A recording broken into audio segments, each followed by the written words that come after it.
परवा शुक्रवारची गोष्ट आहे. यूपीच्या आंबेडकर नगरमधली ही घटना.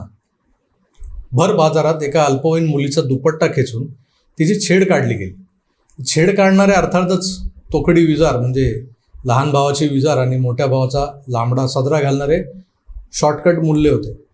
परंतु नुसती छेड काढलेली नाही आहे, तर शाळा सुटल्यावर सायकलवरून घरी चाललेल्या दोघा बहिणींच्या मागे भरधाव स्कूटरने ठोकर देत त्या मुलीचा दुपट्टा खेचला आणि ती खाली पडल्यावर दुसऱ्या स्कूटरनं तिला चिरडले गेली.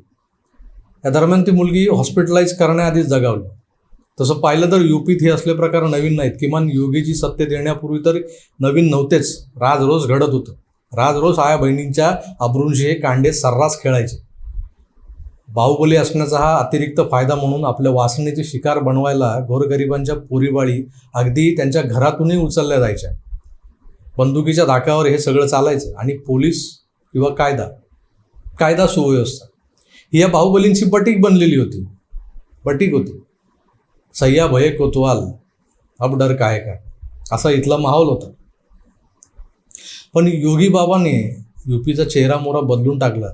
जसे ते आले तसे ठोशाला ठोशानेच उत्तर दिलं. गोळीला प्रत्युत्तर म्हणून गोळीच झाडली.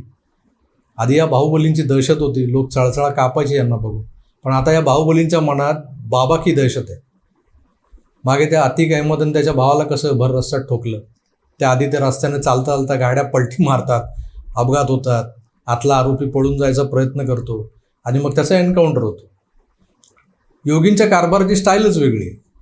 कोणी जास्त मिजाज केली तर त्या आरोपीचं घर बुलडोजर लावून उद्ध्वस्त केलं जातं.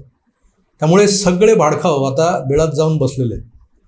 शेंडे बुडके छाटलेले जास्त वळवळ करत नाहीत आता तिकडे. पण हे असेच मध्येच एखाद दुसरं लसणाचं कांड बाहेर येतं, मग ते ठेचलं जातं फोडणीसाठी. आंबेडकर नगरातली ती घटना नेमकी काय होती हे या क्लिपच्या माध्यमातून आधी समजून घेऊया आपण.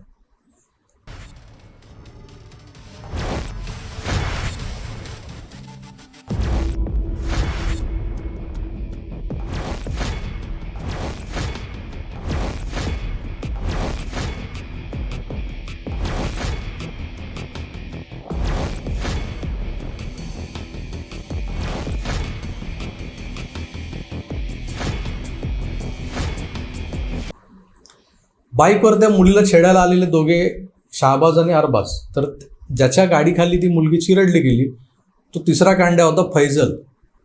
यांच्या काळ्या कर्तुती कैद झाल्या बाजारातल्या CCTV मध्ये. मुलगी रक्ताच्या थारोळ्यात पडलेली. हे पळून गेले पण पोलिसांनी त्यांना पुढच्या काही तासांमध्ये पकडून आणले. आता मुलीला छेडण्याचं मॅटर, त्यात ती मुलगी दगावली म्हणजे 302 लागले. त्यात अल्पवयीन असल्यानं मुलगी पोस्कोही लावलेला म्हणजे आता पोलीस आतमध्ये बेदम तुडवलं.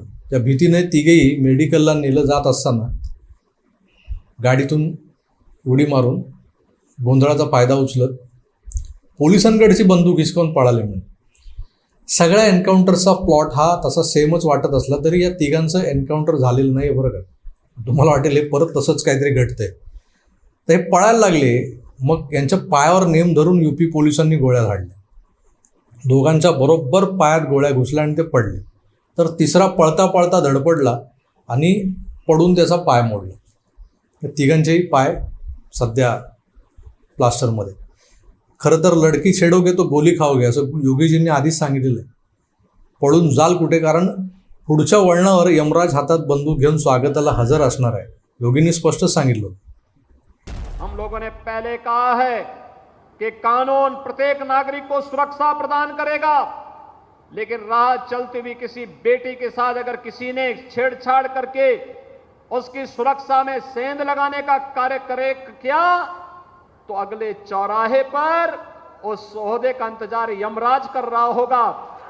उसको फिर यमराज के यहां भेजते से कोई रोक नहीं पाएगा. बाबाची दहशत असूनही यूपीत हे का घडतंय याकडेही जरा बारकाईनं पाहायला हवं. सुप्रीम कोर्टाच्या वकील आहेत नाझिया इलाई खान, ज्या आहेत मुस्लिम पण सनातन धर्माला फॉलो करतात. त्यांच्या नजरेत हा सगळा मामला या शांतिप्रिय धर्मातल्या वासनांद चोचल्यांवर आधारलेल्या रूढी आणि परंपरांना जेव्हा छेदण्याचा प्रयत्न होतो तेव्हा हे नराधम स्त्री देहाचे लचके तोडायला असे रस्तोरस्ती लांडग्यांसारखे उतरतात, हे त्यांचं मत आहे. मित्रो, ज्या धर्मात स्त्रीला उपभोग्य वस्तूचा दर्जा दिला गेलाय त्या धर्माकडून सामाजिक संतुलन राखण्यासाठी आवश्यक असं आचरण होणं तसं कठीणच आहे. हेच नाजिया इलाही सांगू पाहते. भगवे रंग में सीधा समझा था योगी जी को, पक्के सनातनी निकले। मैं कहती हूँ ना हमेशा कि सनातनी वो हैं जो माला जपना भी जानते हैं और भाला उठाना भी जानते हैं था। अब देखिए, जब इनके सर पर शैतान चढ़ता है तो ये मदरसे की छोटी छोटी बच्चियों का बलात्कार करते हैं, और जब धरपकड़ होता है तो कहते हैं कि शैतान सर पर हावी हो गया था, इसलिए ऐसा मुझसे हो गया। और जब इनके सर पर इस्लाम चढ़ता है तो ये 4 शादी कहते हैं सुन्नत रसूल है ना, इसलिए शादी कर लिया। बड़ी बेशर्मी, बड़ी बेहयाई, बड़ी कुनजहनी, और ऐसे ऐसे मर्दों को फांसी पे चढ़ा देना चाहिए। एक नाबालिग बच्ची, एक छोटी बच्ची स्कूल के कपड़ों में साइकिल चला करके जा रही थी, उसका दुपट्टा खींचा गया है। और मैं आपको गायत्री जी एक बात और बताती चलूं कि सूत्रों के हिसाब से ये दो नौजवान थे जिनका नाम मोहम्मद फैसल है और दूसरे का नाम है मोहम्मद शहबाज। मोहम्मद आगे लगा हुआ है भाई, तो अब सोच लीजिए कि कितनी औरतों को बिस्तर पर लेकर आने का कारोबार मचेगा।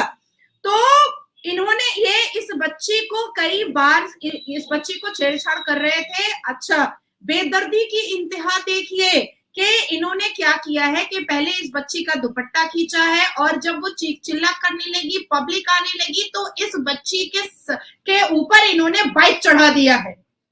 और जब कुछ ही घंटों के बाद इस 17 साल की बच्ची को जब हॉस्पिटलाइज किया गया और पुलिस के महकमे को पता चला, पूरे डिपार्टमेंट को पता चला, तब ये दो बदतमीज, दो घिनौने मुसलमान लड़कों को जब पुलिस पकड़ने के लिए गई है तो ये भागने के लिए खड़े हो गए थे दुम दबा करके।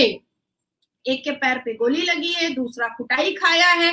2 मुसलमान मर्दों की जो भरपेट कुटाई हुई है, ऐसी कुटाई कि मुझे लगता है कि नंगा करके योगी जी को रोड पर छोड़ देना चाहिए था, और भीड़ लगा करके औरतों को शरिया लॉ के हिसाब से इनको सजा देनी चाहिए थी। बड़ा शरिया लॉ का नारा बुलंद करता है ना मौलवी मुल्ला, ये मदरसा छाप लुंगी पहनने वाला और शेरवानी टाइट पहनने वाला। तो मुझे लगता है कि शरिया लॉ के हिसाब से इनको सजा देनी चाहिए थी। शर्म आनी चाहिए। देखिए, जब बंटवारा हुआ तो मुसलमानों के लिए पाकिस्तान बना था। एक तो अगर आपको जिन्ना के बनाए हुए 1937 के शरिया लॉ पर ही अगर चलना था, अगर आपको यही वल्गैरिटी मचानी थी, तो आपको पाकिस्तान में रहना चाहिए था। और अगर आप हिंदुस्तान में हैं तो आपको संविधान और कानून और पूरे संविधान के हिसाब से चलना चाहिए। क्योंकि पाकिस्तान की नीति और जिन्ना के बनाए शरिया लॉ पर जो भी मुसलमान भारत में चलेगा, आप समझो जेल या बॉर्डर पार का रास्ता तो खोल दिया जाएगा। ये तो तय हो चुका है, क्योंकि योगी जी के राज में ये जो पाकिस्तान की नीति है, और ये जो गंदगी है, ये जो गलाजत है, ये जो ठरकबाजियां हैं, ये जो बिस्तर गर्म करने का जो गर्मी है, मुझे नहीं लगता है कि योगी जी और मोदी जी के राज में ये चल पड़ेगा। नीट विचार करा, योगींचा बडगा असा नाही, इथले पोलीस त्या मुलीच्या छेडछाडीची तक्रार आधी गांभीर्यानं घेत नाहीत, आणि आता जेव्हा छेडछाडीचा कर झाला आणि तिचा जीवच गेला त्यात, तेव्हाही जागे झाले. त्यांनी या आरोपींना पळून जायला लावलंय, पण एन्काउंटर केलं नाही, पायावर गोळ्या मारल्या. भूल गए थे ये कि ये योगी का राज है। बच्चियों को छेड़ा तो योगी छोड़ेंगे नहीं। योगी जो कमिटमेंट कर देते हैं उसे पूरा जरूर करते हैं। अंबेडकर नगर में 3 दरिंदों ने जो गुनाह किया था, पुलिस ने 24 घंटे के भीतर उनका पैकअप कर दिया। इन्हें जान से तो नहीं मारा, लेकिन इन्हें इतना तो पता चल गया, यूपी में बच्ची को छेड़कर इन लोगों ने कितना बड़ा गुनाह किया है। पळणाऱ्या आरोपींच्या पायाचा वेध घेणाऱ्या त्या पोलिसांना योगींनी भारताच्या क्रीडा विभागाला सोपवावं. उद्या ऑलिम्पिकमध्ये शूटिंगचं गोल्ड मेडल तरी आणतील हे असे भ्रष्ट लोक. ज्या यूपीत योगींचं राज्य आहे तिथं ते गुन्हेगाराला दयामाया दाखवतच नाहीत.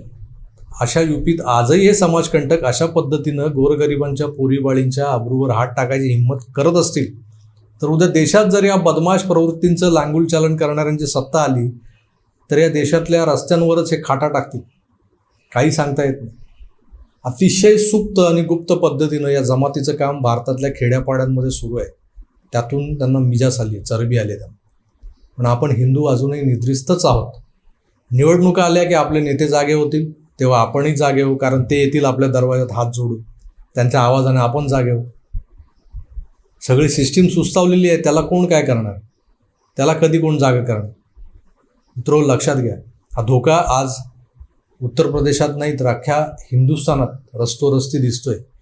हे शाहबाज, अरबाज, फैजल हे पावलं पावली मिळतील तुम्हाला. यांना रोखायचं कसं, हाच मोठा प्रश्न.